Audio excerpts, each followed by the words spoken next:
Hello guys, and welcome back to the channel, and welcome to this week's weekly recap of the news as has been covered through the lenses of this channel. So now this is a regular fixture on this channel. Every Sunday we round up the week with our news items that we have covered on the channel. We usually pick out about 5 videos to present, but this week we are including a bonus video because it has been that busy a week in the news. So we get straight into it without too much delay, and we start off with the Attorney General of the Federation of Nigeria, Alcohol-Malami. So now this is a guy that is never out of the news for reasons that are not especially palatable, and in this instance is almost certain not to be to your taste either. So now Malami, as you know, has been riding roughshod over the loss of Nigeria. Now, so emboldened is he now because nothing has stopped him so far. He is now going into the legal profession and trying to change the regulations that governs lawyers in Nigeria. So now, of course, the last set of people that you want to take on within the Nigerian space are lawyers, and the lawyers respond, and that response is covered in this first video. So enjoy. Hello guys, and welcome back to the channel. So now guys, Nigeria is a basket case. There's absolutely no question about that, and the people of the country are now using whatever they have to fight back. Guys, I bring you this. Lawyers signed petition to strip AGF Alcohol-Malami of SAN rank over controversial amendment. Quite a tongue twister, but really the substance of it is that the lawyers in Nigeria are now moving against this guy Alcohol-Malami. But then, of course, whatever that controversial amendment is, and we will get into that in a moment, this guy should never have been a senior advocate of Nigeria in the first instance. That esteemed position should be reserved for people, not a guy, this Alcohol-Malami, that can barely speak English. So again, the headline: lawyers sign petition to strip AGF Alcohol-Malami of SAN rank over controversial amendment. So now let's find out exactly what that controversial amendment is. Minister of Justice and Attorney General of the Federation, Alcohol-Malami, has ignited the wrath of Nigerian lawyers following his amendment to the Rules of Professional Conduct for Legal Practitioners, RPC 2007. Malami reportedly removed the requirement for the Nigerian Bar Association stamp and seal on court processes. He was accused of taking the decision alone and creating room for non-lawyers to submit court processes. The amendment occurred less than a week after a splinter group known as the New NBA wrote a petition to Malami asking to be recognized by the federal government. The splinter group of mostly northern lawyers had emerged after Governor El-Rufai was removed from the list of speakers in the last NBA conference. So let's just pause there for a moment because you really need to digest that paragraph. Maybe I should reread it. The amendment occurred less than a week after a splinter group known as the New NBA wrote a petition to Malami asking to be recognized by the federal government.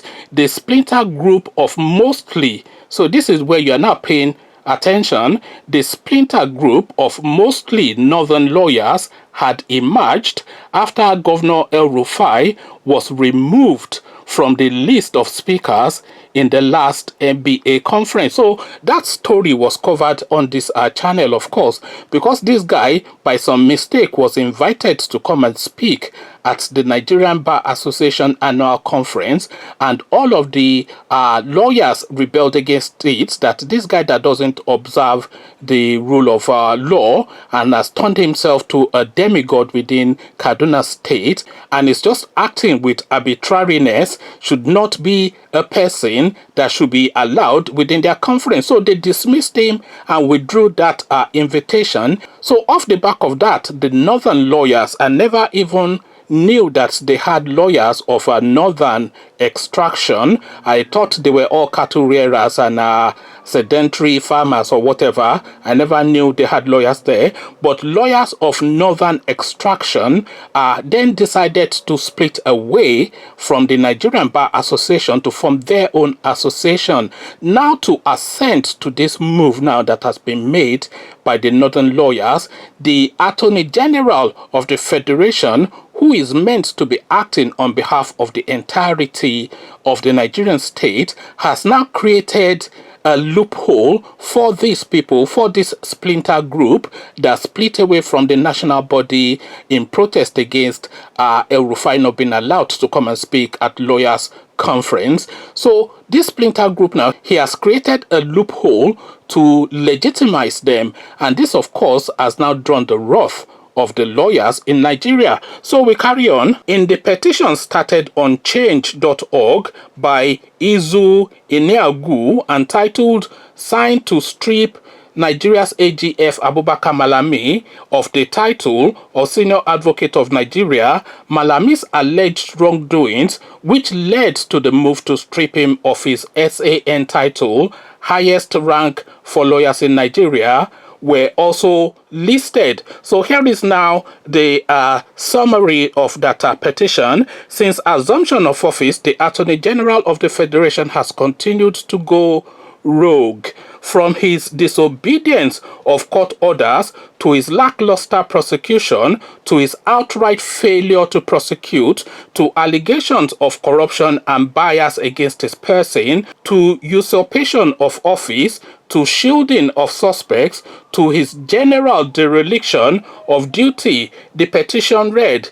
This time, the AGF has decided to take his imprudence to top notch by unilaterally deleting the provisions of the rules of professional conduct, which provides for stamp and seal, as well as a bar practicing fee for government lawyers. The AGF does not have such power. Section 12(4) of the LPA gives the General Counsel of the Bar power to make any such amendment and make other decisions concerning the NBA.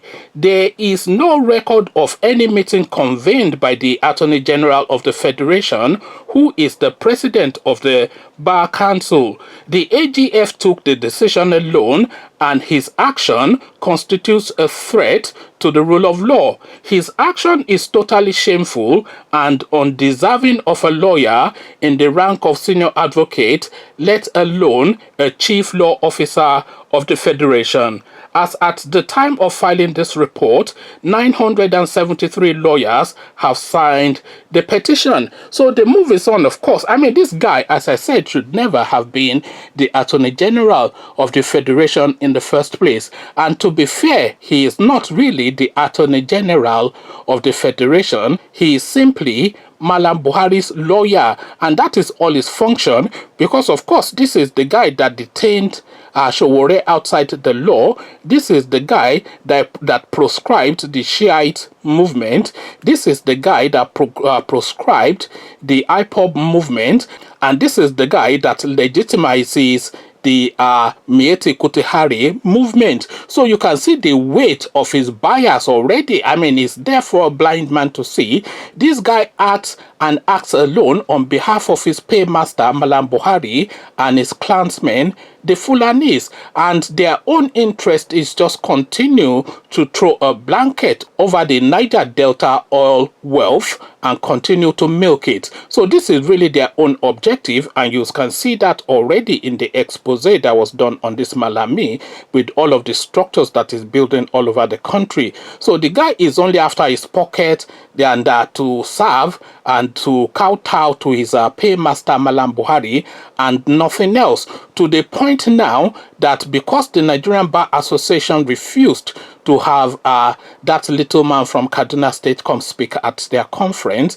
It's now led to the Malamis deciding to break away and form their own lawyer association, which they can do. But then he, as the Attorney General of the Federation and person that sits at the top of the Bar Council, is now facilitating this split. And this is, of course, what has led to this petition. Conversations in the comment section, it doesn't rain, it pours within the Nigerian space, and it's now an avalanche. It's a day a controversy within the space. Come share thoughts. But before you do that, click on the red subscribe button so it turns gray. Bell button notifies you every time I drop a new video. Click on like as well because that helps with the YouTube algorithm. Once you've done the clickings, come tell me then what you are making of this guy that can barely speak English but has found himself by some osmosis as the leader of the Nigerian legal structure. So I'll leave you here. Carry this conversation on with you in the comment section, but here I say peace. Hope you enjoyed that. So now the next video is going to be a running theme in this particular video. This next video goes to a ban that has been put in place by the Americans on corrupt Nigerian politicians, a visa ban banning them from visiting the United States. So now there are about 3 videos relating to this particular topic in this particular video. So the first one, of course, addresses the initial ban, and the reasons for that ban is explained in this upcoming video. So enjoy.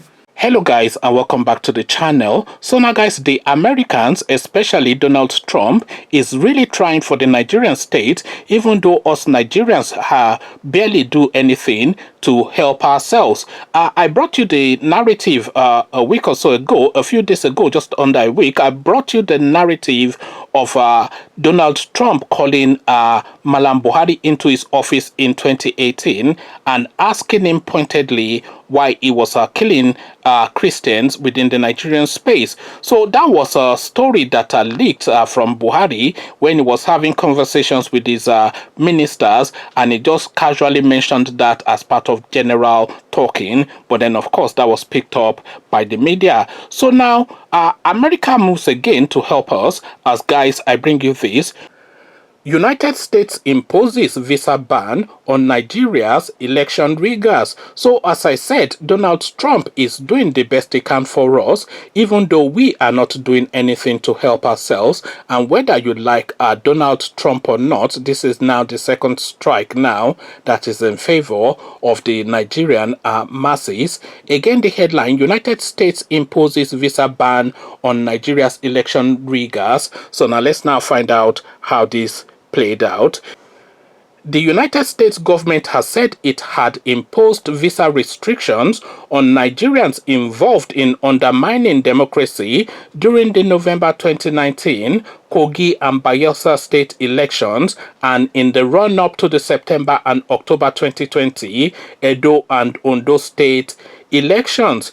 This is according to a statement by spokesperson for the Department of State, Morgan Otagus, on Monday. However, the United States government did not name the individuals or say how many were affected by the visa restrictions. Although elections have yet to be held in Edo and Ondo states, Secretary of State Mike Pompeo imposed the visa restrictions on these individuals due to their conduct in the run-up to the poll. The statement reads, in July 2019, we announced the imposition of visa restrictions on Nigerians who undermined the February and March 2019 elections. Today, the Secretary of State is imposing additional visa restrictions on individuals for their actions surrounding the November 2019 Kogi and Bayelsa state elections and in the run-up to the September and October 2020 Edo and Ondo state elections. These individuals have so far operated with impunity at the expense of Nigerian people and have undermined democratic principles. The Department of State emphasizes that the actions announced today are specific to certain individuals and not directed at the Nigerian people. This decision reflects the Department of State's commitment to working with the Nigerian government to realize its expressed commitment to end corruption and strengthen democracy, accountability, and respect for human rights. The United States condemned the acts of violence, intimidation, and/or corruption that harmed Nigerians and undermined the democratic process. As the Edo and Ondo off-cycle election nears, we urge all stakeholders, including the Independent National Electoral Commission, the political parties, and the security services to uphold the tenets of democracy and facilitate genuinely free and fair elections conducted in an appropriately transparent and non-violent manner, the statement reads. So that is the Americans now taking a stance. This is something, of course, that the Nigerian people have been anchoring after for a very long time, because we're virtually powerless to take on this Malam Buhari regime ourselves. They are heavily armed and they are extremely brutal. We have seen it severally. We saw the Operation Python dance that happened at Nnamdi Kanu's family's compound house for having the temerity to protest that his people are being marginalized. IPOB, of course, was at least a non-violent movement. I don't know what it is now, but nevertheless, it was visited with extreme violence. We also saw what happened during that period, leading to Nnamdi Kanu having to run out of the country and operate from hiding. So we saw that. We also see, conversely, Miyetti Kutihari ravaging the whole country and going on national television to say that they will continue to ravage the country and there is nobody or nothing that can stop them. So we have seen the dichotomous handling of the Nigerian state, where the North have privileged themselves and they are now trying to, or in fact they have now downtrodden the South. So it is only now an external force, because if you look at it, how do you fight back against these people? You cannot go to law, because of course you have Abubakar Malami there and Tanko Mohammed, and you already know the verdict you are getting there. You cannot take to the streets to protest, because of course Showore. So you cannot, what can you do? There is absolutely, we're like sitting ducks within that space. The only thing that we can do is just go on the media space and make a lot of noise, which is something that we're all good at, especially Yoruba people. We're very good at noise making, but anything outside of noise making, we are powerless to affect and effect. So this is really the situation that we find ourselves. And if we don't have somebody as potent as the United States, especially in the personage of Donald Trump, if we don't have somebody of potency batting on our behalf, it will be continuous empty noise till kingdom come. Because you have to understand that a lot of the wealth that is being looted from the Nigerian state is not just being looted by the Malamis. It's being looted in cohesion with a lot of very powerful international states. So a lot of the Arab world, because a lot of the money that is now being funneled out of Nigeria is going especially to Dubai and of course Saudi Arabia as well, which it has always gone to Saudi Arabia anyway. So it goes to a lot of these Western countries as well, because of course we are all seeing where the Abacha loot is coming back from, and a lot of this money, they funnel it out of the country, and because they don't have the criminal function to handle it, that money just disappears into whichever country that they have funneled it to, and that is the end of that. So it is not in the interest of any Western country really to look to effect any meaningful change in Nigeria, they'll make a lot of noise here and there and say, oh, respect human rights, or let them speak freely, or all these are empty noise, white noise, but they don't, and by white noise, it means empty noise, not actually the color of somebody's skin. So all this white noise is really all you hear, and you hear nothing outside of that.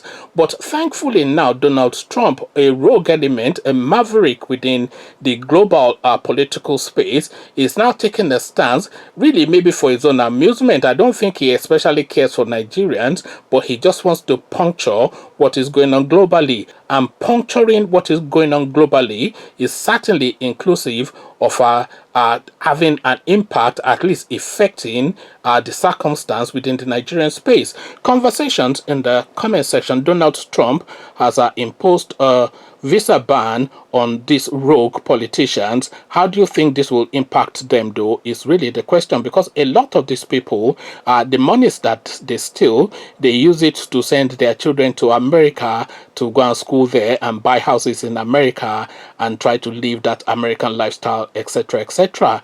But now, of course, now Donald Trump is drawing up a list of these rogue elements. So now let's now see how that impacts, especially in this next 2 months. This month that we're in, and October, when we have now crucial elections coming up. But then we're saying election, we don't really have elections in Nigeria, as we've already said. What we have in Nigeria is selection. So they'll just make a lot of noise, spend a lot of money on so-called campaigns and rally, then only to impose the name that they are always intended. Abdullahi Ganduje, Hope Uzodinma, etc., etc., Kayode Fayemi, etc. It's not the will of the people that translates into democracy in Nigeria. That's for certain. It is the will of Malam Buhari. Conversations in the comment section.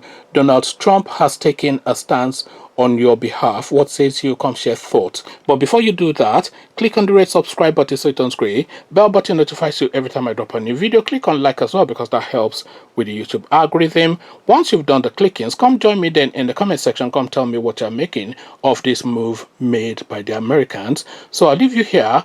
Carry this conversation on with you in the comment section. But here I say, hope you enjoyed that. So now, still staying with the theme of the American visa ban, the list of the names of the people on that ban, some of the names are starting to trickle out. So now that is covered in this next upcoming video, and some of the names let me just allow you to watch the video and then you come and comment, because I don't want to preempt what you're about to hear. So enjoy. Hello guys, and welcome back to the channel. So now guys, the names on the rogue list of the American ban of election riggers in Nigeria from traveling to the United States, the names on that list is starting to emerge.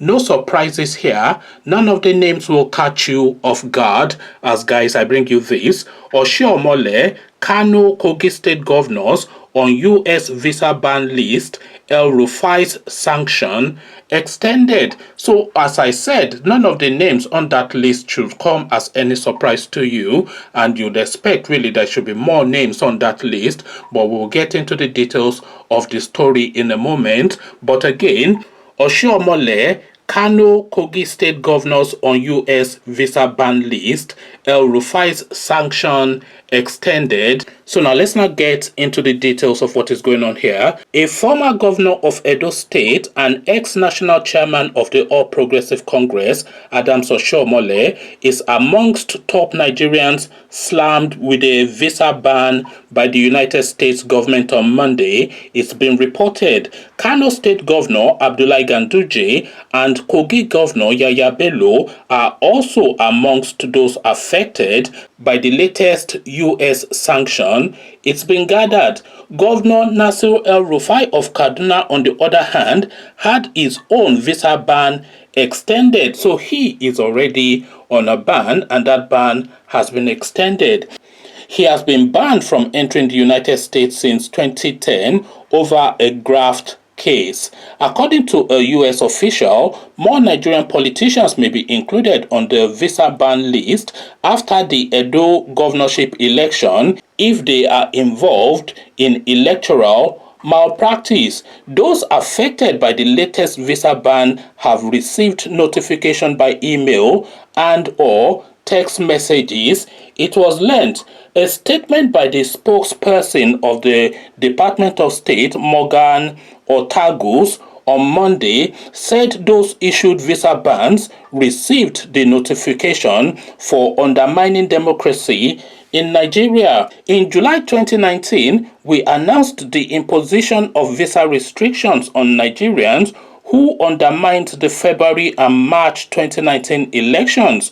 Today, the Secretary of State is imposing additional visa restrictions on individuals for their actions surrounding the November 2019 Kogi and Bayelsa state elections and in the run-up to the September and October 2010 Edo and Ondo state elections. These individuals have so far operated with impunity at the expense of Nigerian people and have undermined democratic principles. The Department of State emphasizes that the actions announced today are specific to certain individuals and not directed at the Nigerian people. This decision reflects the Department of State's commitment to working with Nigerian government to realize its expressed commitment to end corruption and strengthen democracy, accountability, and respect for human rights. So this is now what the Americans are saying. But then, of course,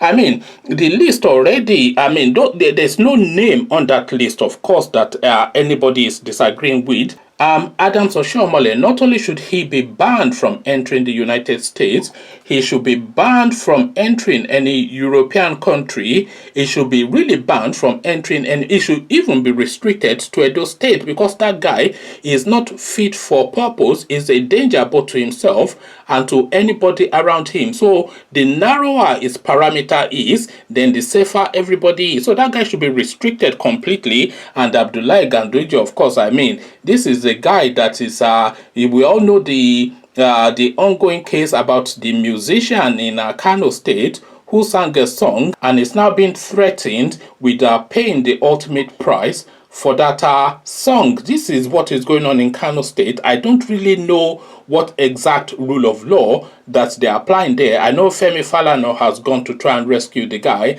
and good luck to him, but this is what is going on. But the same guy passing the sentence, by the way, is the one that we saw pocketing dollars. So already he should be even restricted to his own village, never mind Kano State, because Kano State is too civilized for that guy. And I don't even have to tell too many tales about Yaya Bello. This one is just a thug, an agbero. Look at the contention in Kogi State. I use just like I won't say godforsaken place, but it's like a woe-betide sort of place. So the champions that they have in Kogi State are elements like Yaya Bello and Dino Melaye. Damned if you do and damned if you don't. So both of them, of course, should be restricted to Kogi State because they shouldn't really be amongst civilized people. And of course, Nasir El-Rufai, apparently, I wasn't even aware of this until this story. This guy already has a ban in place since 2010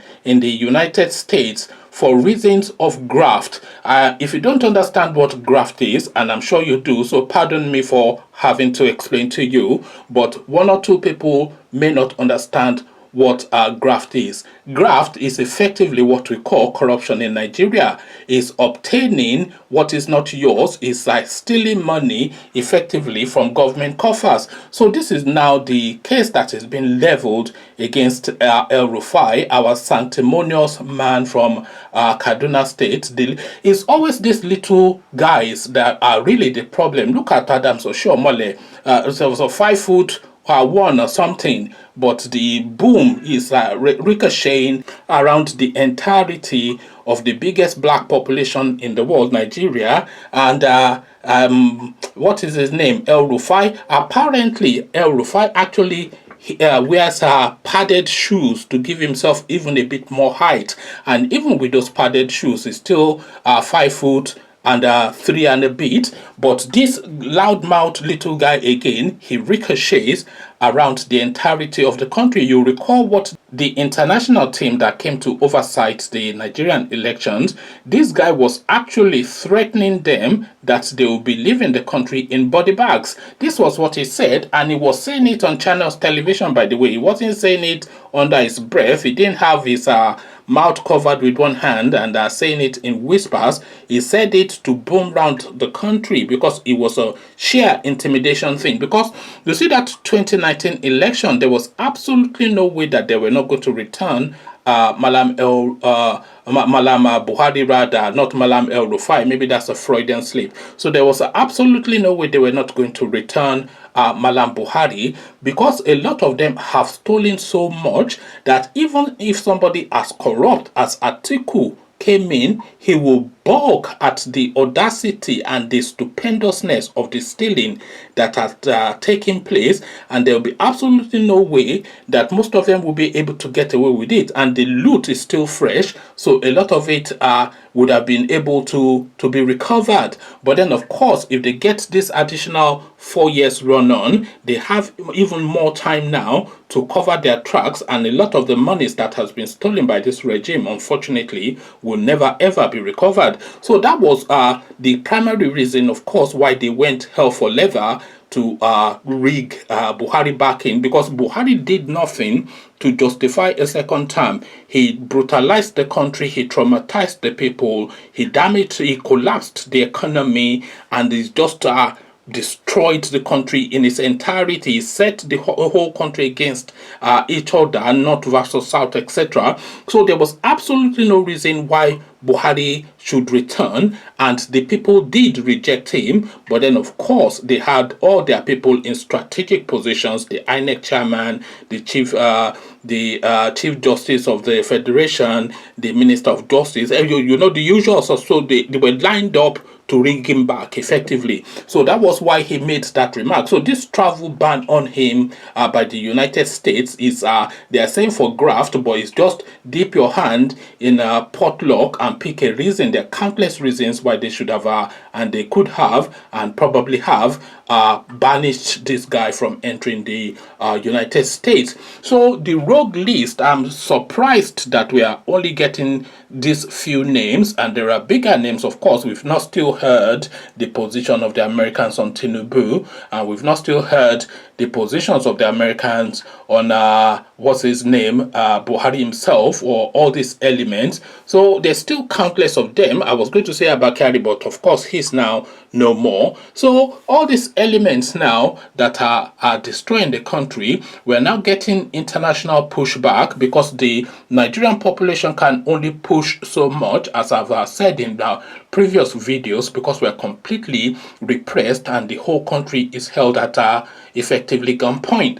So conversations in the comment section, the rogues list is starting to trickle out. I'm sure there'll be more names emerging, but which name do you think is missing from the list, and which name would you like to add to the list? Come share thoughts. But before you do that, click on the red subscribe button so it turns gray. The bell button notifies you every time I drop a new video. Click on like as well, because that helps with the YouTube algorithm. Once you've done the clickings, come join me in the comment section. Come tell me what you're making of this list now that is emerging from the United States. So I'll leave you here. Carry this conversation on with you in the comment section. But here, I say peace. Hope you enjoyed that, and I hope that none of the names on that list came as a surprise to you. So let's take a slight break from that American visa ban. We're still revisiting it, but in this next video, we're talking about our alcohol consumption, especially in the southern parts of Nigeria. So now, Malam Buhari is now making moves to ban alcohol effectively within the southern space, and that might well come to you as an alarming revelation, but that is all detailed in this next video, so enjoy. Hello guys, and welcome back to the channel. So now guys, a lot of you no doubt would have been hearing the term Fulanization. So this Fulanization agenda of the Madam Buhari regime is very much a real thing, and the way they go about it is to embed it into policy positions. This is what we are seeing coming out of the Nigerian space. One of the latest examples, of course, is that CAMA policy that they're trying to introduce, whereby the government of Buhari is able to seize charge of the governing board of churches within Nigeria and effect change on the governing boards of churches. So they can then put like an imam to be in charge of the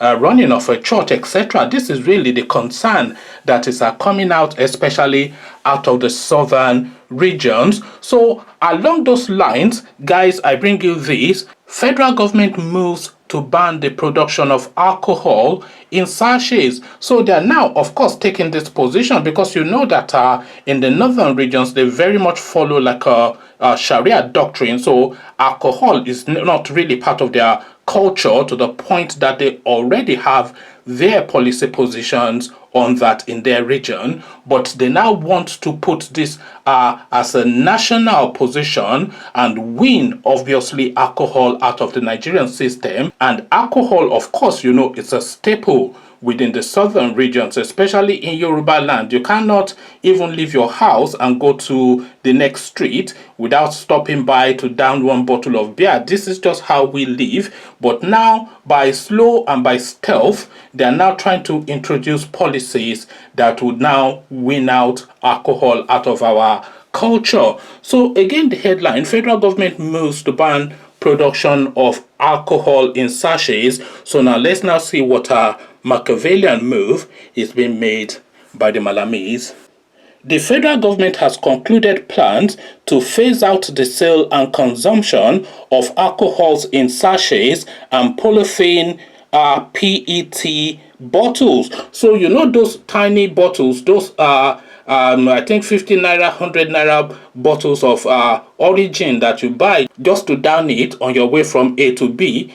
They want to ban that as well, but of course, Fulanization will carry on. The Director General of the National Agency for Food and Drugs Administration and Control, NAFDAC, Mojisola Adeyeye, disclosed this in a statement released. So Mojisola Adeyeye, of course, you don't get more Yoruba than that, but then of course you don't also get more Yoruba than Afoja. We carry on. According to Adeyeye, uncontrolled access and availability of high concentration of alcohol in sachet and small volumes PET or glass bottles contribute to substance and alcohol abuse in Nigeria. She said the food agency will no longer register new products in sachets and small volume PET or glass bottles with contents above 30% alcohol by volume. So this now you know this is really a concern, because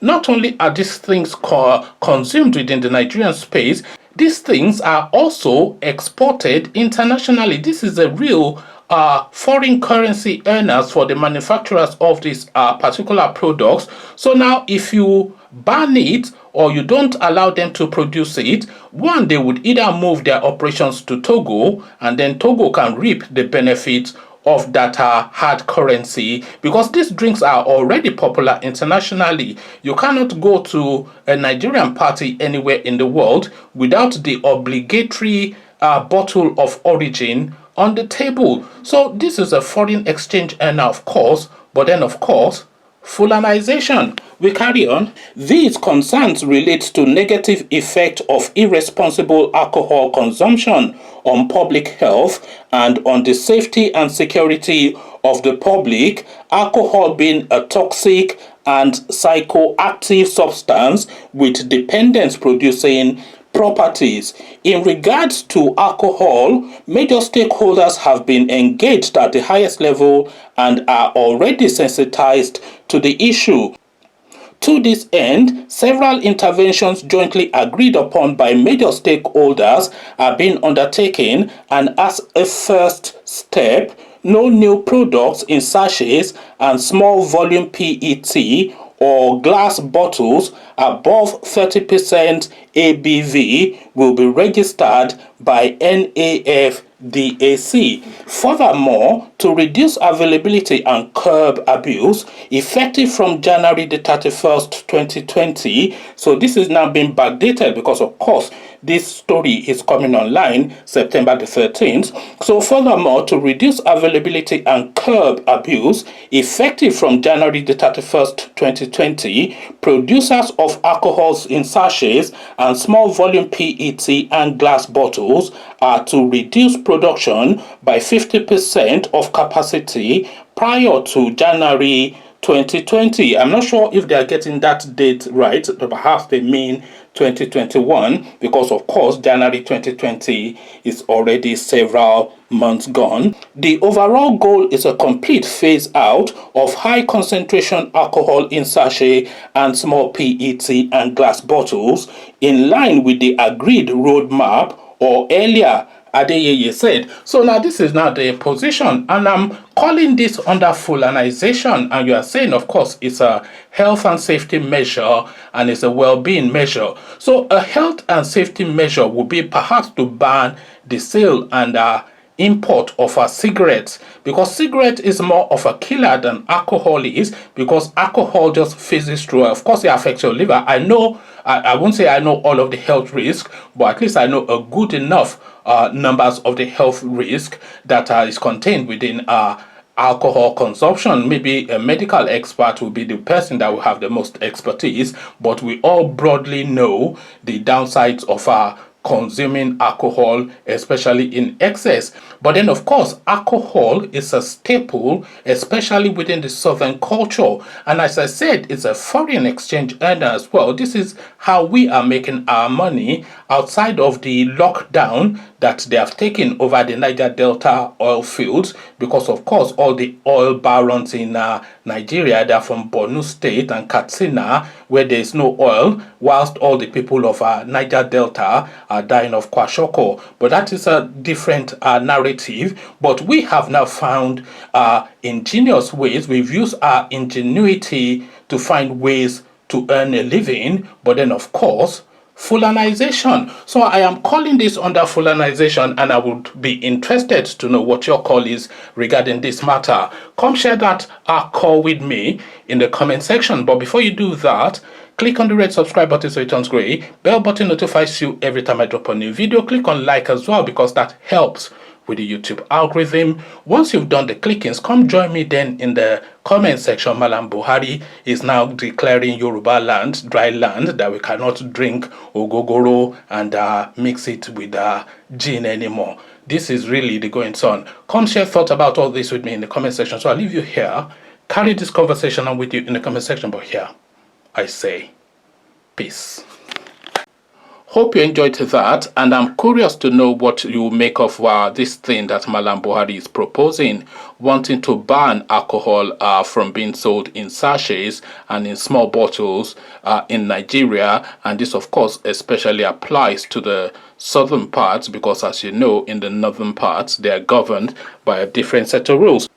So we're going back to the American visa ban and the response that that ban is generating. Yaya Bello of Kogi State is the first to pipe up, and he has written a stinking letter to the Americans, and the details of that letter is covered in this next video. So enjoy. Hello guys, and welcome back to the channel. So now guys, it sounds like a joke, it reads like a joke, but it is certainly not a joke, as guys, I bring you this. My visa ban unacceptable, Yaya Bello tells US government. So effectively, Yaya Bello now is now giving a warning to Donald Trump, telling him that he will deal with him, because of course his father is Buhari, the lead Malami. Again, the headline, my visa ban unacceptable, Yaya Bello tells US government. So now let's now see what banner of comedy we're about to be entertained with. The Kogi State government has written a letter to the United States saying the visa ban recently placed on Governor Yaya Bello for rigging the 2019 governorship election in the state was unacceptable and unfair. In the letter to the Ambassador of the United States of America, Secretary to the State Government Folashade Arike Ayoade said the ban on Bello has emboldened opposition parties in the state who had earlier maintained that the elections were rigged. The letter reads in part, the Kogi state government became aware of a United States government list of individuals who received U.S. visa restrictions for alleged electoral malpractices via a press statement to that effect posted on your embassy's website. In your own words, the still unnamed individuals are cited as guilty of acts of violence, intimidation, or corruption that harmed Nigerians and undermined democratic process.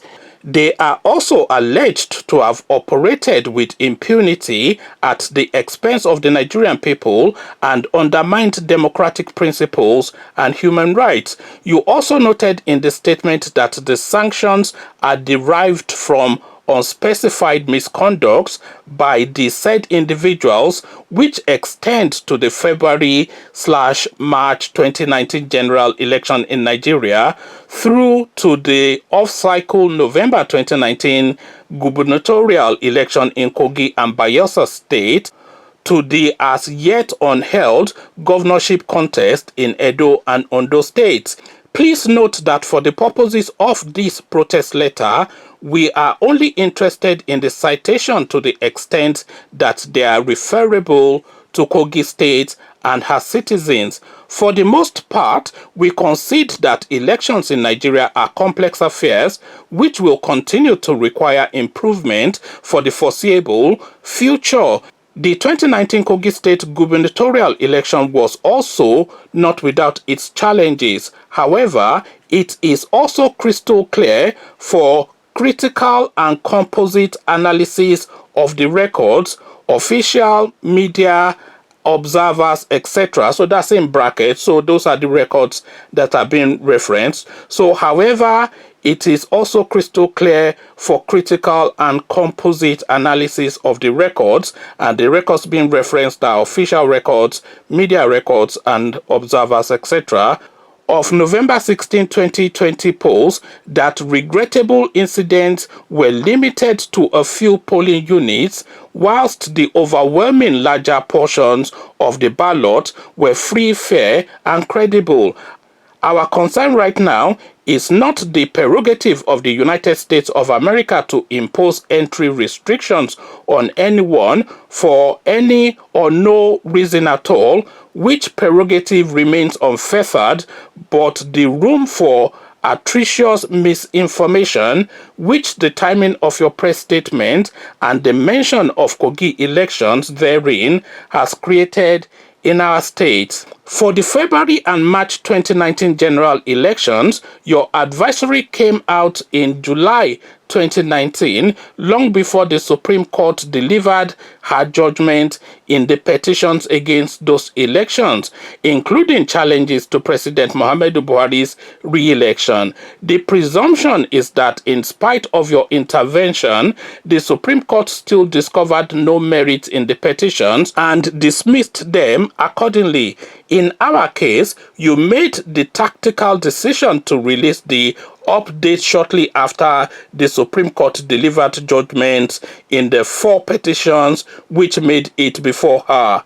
Amongst a plethora of well-reasoned pronouncements, the Apex Court dismissed the petitions for failing to prove their allegations and for having no scintilla of merit. The interference of your timing is that the judgment somehow tainted and did not meet the justice of the case, thereby casting aspersions not only on the Nigerian judiciary but on the second-term mandate freely bestowed on His Excellency Governor Yaya Bello by the good people of Kogi State. We find this unacceptable and we protest your presumption.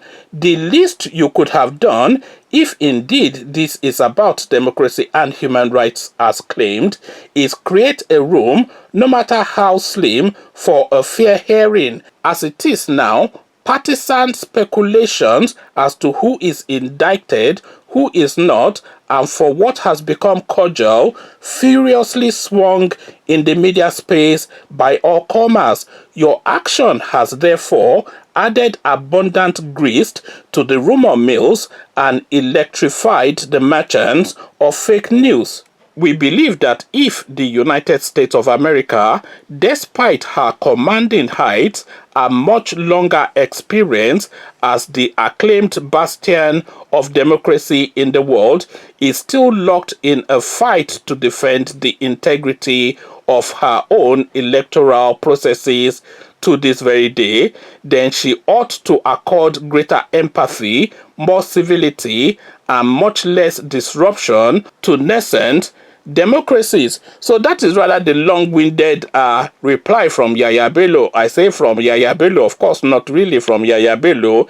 It's from this Folashade Ayuade, of course, a PhD holder who is on the payroll of Yaya Bello. So worthy and lengthy and full of grammar, but the upshot of it is just empty noise, really. It's all bluster, no bang. It is sound and fury, signifying nothing. So the United States, of course, have made their decision based on intelligence that they have gathered, and they don't even really have to stretch to any straining of their efforts to get the intelligence of what happens, or what happened rather, or happens usually, but in this particular instance of 2019, it was just brutal, and it was just too crude. So they didn't really need to really strain themselves to really discover what happened. Everybody in Nigeria knows what happened in 2019 when this guy from INEC, what is his name again, Mahmoud Yakubu, he was just writing figures and installing people into positions and declaring them as elected. The Nigerian population rejected Malam Buhari, but he told us that he's going to be our president for the next 4 years anyway. The people of Kano State rejected Abdullahi Ganduje, but he told them that he's going to be their governor for the next 4 years anyway. The people of Ekiti said they don't want Kayode Fayemi, but he told them that he's going to be their governor for the next 4 years anyway. Now, he made a mistake in Imo State, but good then that is Malami cousin, Tanko Mohammed, he was able to quickly step into the breach and normalize and amend that mistake. Hope Uzodinma, of course, the choice of the people of Imo State, but the instructions that did not get to Mahmoud Yakubu early enough that they don't want anybody like Hope Uzodinma there. So he went and declared the will of the people of Imo State, but then, of course, quickly they ran to Aso Rock to say what is going on here. Are we still on the same page or not? And instructions were then sent, of course, to Tanko Mohammed to make the corrections. Hope Uzodinma now number 4 in the election. Number 4, by the way, in the election in Imo State. So Emeka Ehidioha won that election, but they are saying they are I'm still not clear till today, by the way, why Emeka Ehidioha is no longer the governor of Imo State. The reasons are vague. I don't even know that there was a reason, but whatever the reasons were, if they say that Emeka Ehidioha is no longer valid, that he did not win that election, that it was not the will of the people of Imo State, then if they remove him from that post, logic would have it, of course, that the person that came second, the runner-up, will be the winner.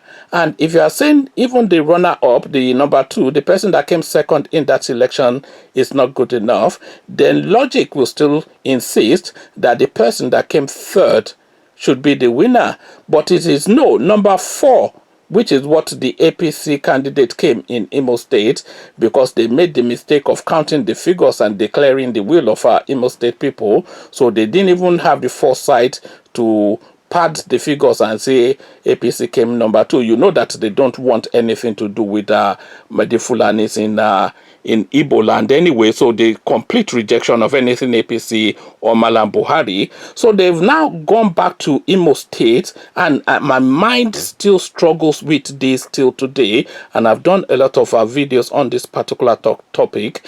They've now gone back to Imo State to tell the Imolites, the indigenous of the state, that no, the person that came number 4 is going to be your governor because he's a member of the ruling party. So the Americans don't really need to strain themselves to gather any intelligence to declare that elections in Nigeria are rigged. You don't need intelligence to come to that conclusion. Every fool on this planet knows that elections in Nigeria are rigged. So now this is now the goings on now. The Americans have taken a position.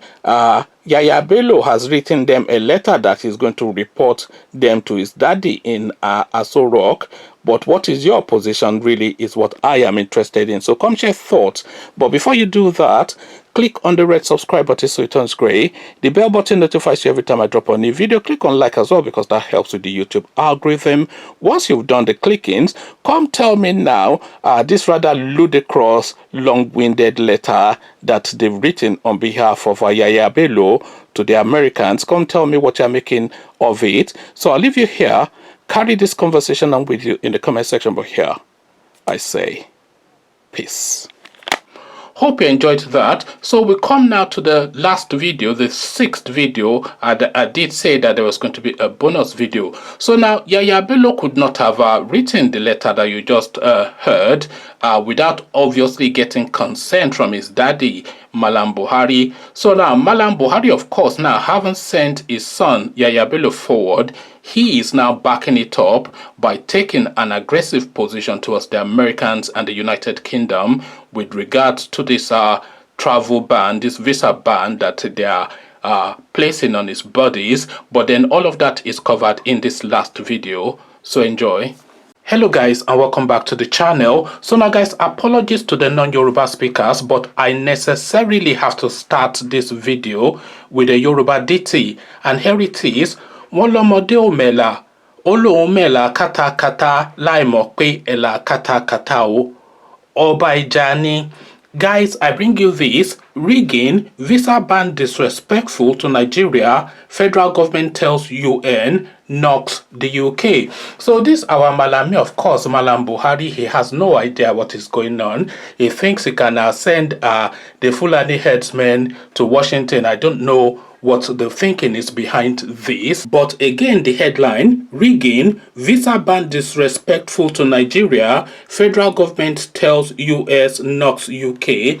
So now let's now see how Malam Buhari responds to Donald Trump and Boris Johnson. The federal government has frowned on the statement issued by the United States and the United Kingdom on the governorship elections holding in Edo State on Saturday today and Ondo State on October the 10th, 2020. It also expressed concern over the visa restrictions imposed by the United States on unnamed politicians for their alleged involvement in electoral violence during the Kogi and Bayelsa state governorship elections. Both the United States and the United Kingdom had vowed to impose sanctions on anyone who perpetrated violence during the Edo and Ondo state elections, including imposing visa restrictions and blocking them from accessing their assets and prosecuting them under international law. But reacting to the comments of its Western allies on Friday, the Ministry of Foreign Affairs in a statement said it had taken note of their concerns regarding the elections in Edo and Ondo State.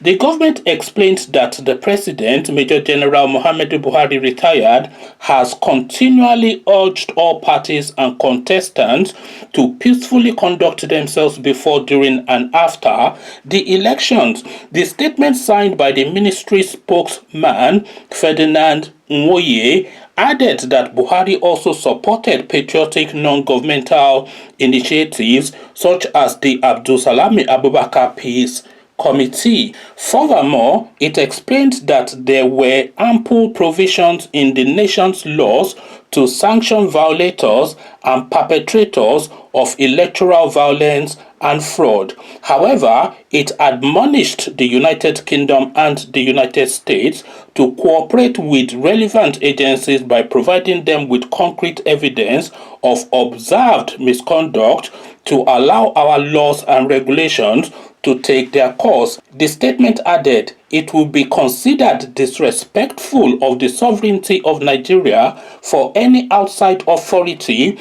to sit in judgment over the conduct of our citizens and apply punitive measures such as visa restrictions unilaterally. So now these people are just jokers, of course, because these people, they don't really know the games that is being played or the games that they are playing with others. So these people, they think they can act with impunity within the Nigerian space, and they can act with impunity within the Nigerian space because they have dominion over the Nigerian space. But the bad news for them, of course, is that Nigeria is not a planet. Nigeria is not even a continent. Nigeria is just one of the however many countries that there are under the United Nations umbrella that forms this world that we live in, and Nigeria is part of an international community.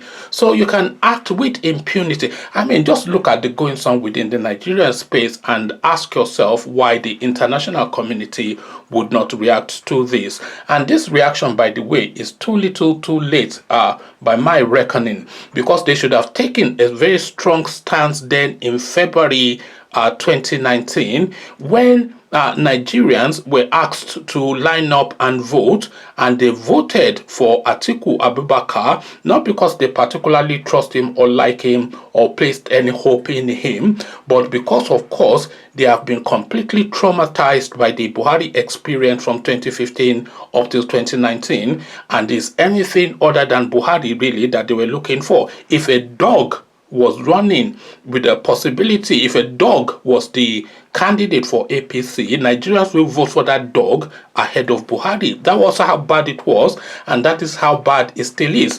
So they rejected him at the polls then, and there were international observers at that poll then, and they all observed, of course, what happened, and none of them, because these are experienced, seasoned people that they sent to observe these elections, so none of them could have gone back to any of their supervising either bodies or nations, because of course they would have had observers from the African Union, the Commonwealth, the United Nations, the United States, from all of the interested, vested stakeholders. They would have all sent representatives, and none of them, not a single word of them, would have gone back to report that they witnessed anything that had the semblance of a free, never mind a fair election. So it was a complete shamble, of course. It was a heavily militarized election with police and army everywhere, people being beaten,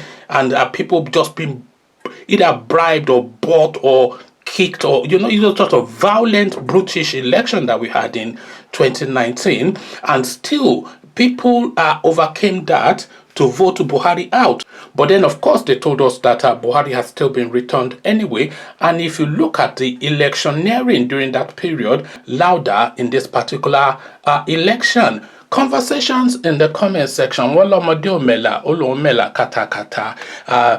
Buhari, he doesn't really have any grasp of anything. He thinks it is Nigeria. Maybe we'll send Operation Python Dance to number 10 Downing Street to go and deal with Boris Johnson the way he dealt with Nnamdi Kanu, or he will send Yusuf Bichi to go and do what he did to Sowore to Donald Trump. I don't know what the thinking is in that quarters, in those quarters, and I'm not even sure that there is any real thinking going on in those quarters beyond just sharing the Niger Delta oil wealth. Conversations in the comment section. Malam Buhari claps back in his rather usual comical way. What says you? Come share thoughts.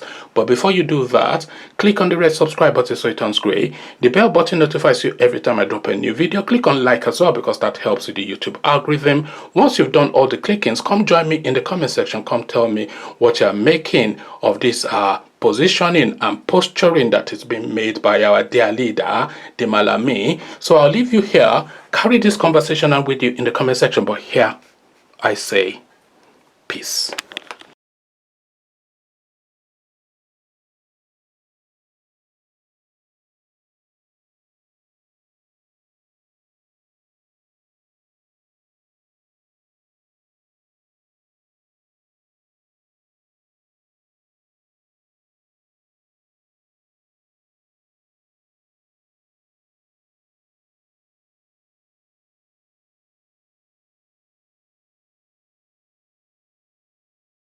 Hope you enjoyed that, and I hope you enjoyed the selection for this week. I hope they met with your liking. Did you particularly like one? Do you have an opinion on what you've just heard?